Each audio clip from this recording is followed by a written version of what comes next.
Your time. Let's try and barrel through a bunch of things right now. Nice to see you. You want to make the Trump tax cuts permanent. You want to return spending levels to pre-pandemic days, okay? Wall Street Journal says you got to go bigger to stand out.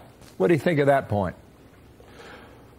Well, number one, we are going bigger. Bigger simply means let's build, not borrow. And by extending the tax cuts, we save $2 trillion for the American families. That is the biggest tax cut in the history of our country, and I wrote the bill. That's why I want to make sure that we extend those tax cuts. We also need to make sure that small businesses continue to receive benefits from lower taxes. My Opportunity Zones 2.0 would attract manufacturing back to our country, and if they land in an opportunity zone, they would see their profits go down. They would see their taxes on their profits go down by 30%. We have to cut spending, cut taxes, and cut government. At the same time, we can grow our economy at 5% GDP growth, creating 10 million new jobs and unleashing America's energy now. Not just our future, but our now. That's really important for American workers. Kudos to you for at least having an idea, okay? However, you know, even your campaign manager said,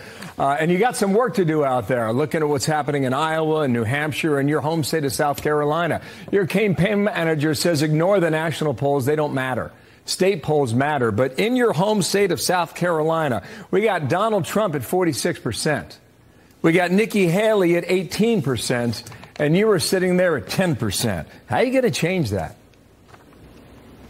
Well, very easily. We have been campaigning in Iowa. We're in third place, very close to second place. In New Hampshire, where we spent the balance of our time, we are moving up in the polls there. But the good news is polls don't vote, but people do. The most important designation is the designation that happens when we are the nominee. It says we beat Joe Biden. That is the most important way that we can measure our impact and our success. I'm excited about where we are. I'm not watching the polls. We are not having a national campaign. We're running in 3 states, Iowa first, New Hampshire, and then we'll bring it home with momentum to South Carolina. Okay, but the good news is... The good news is... Yeah, the good news is the more I campaign, the better off we are. We've been spending our time, and we're getting really good results where we invest our time. We'll continue to see the numbers improve. But let's not worry about the numbers. We're going to continue to make sure that America understands there's a way to have an optimistic, positive messenger with a backbone talking about conservative principles. Okay, I apologize for interrupting you there. But our own polling shows Donald Trump has actually gained month to month. He's now at 60% national level. Now, this is what we also find. When you dig into our numbers that we released yesterday, among suburban women now, call 44 guys, Joe Biden's down 12 points, Donald Trump's up 13. Among African-American voters, Joe Biden's down 10, Trump's up 7.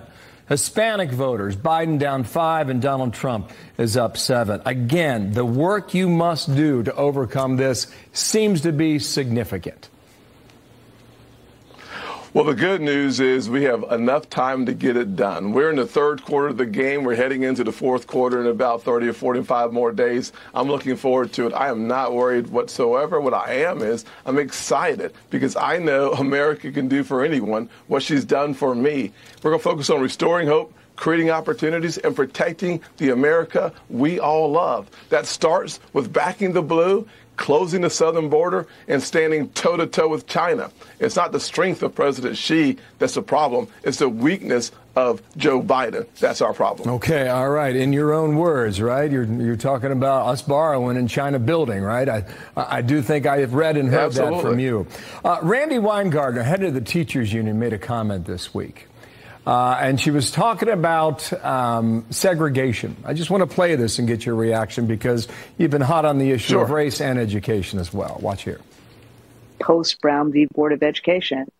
Those same words you hear today. I was kind of gobsmacked when I was talking to Southern Poverty Law Center, and they showed me the same words: choice, parental rights, an attempt to divide parents versus teachers. And that point, it was white parents versus other parents. You said with a broad stroke here, we're just talking about parental rights and whether or not students should have more rights than their parents, or actually the Yeah. schools should have more authority than the parents. And compared to the segregation, what do you think of that comparison?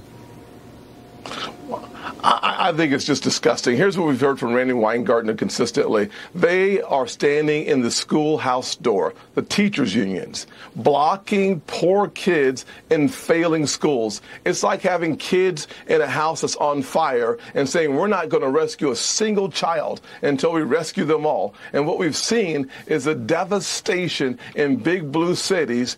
You see the crime, you see high unemployment, and you see the devastation of hopeless environments. Why? Because they've trapped kids in failing schools, and hope deferred makes the heart sick.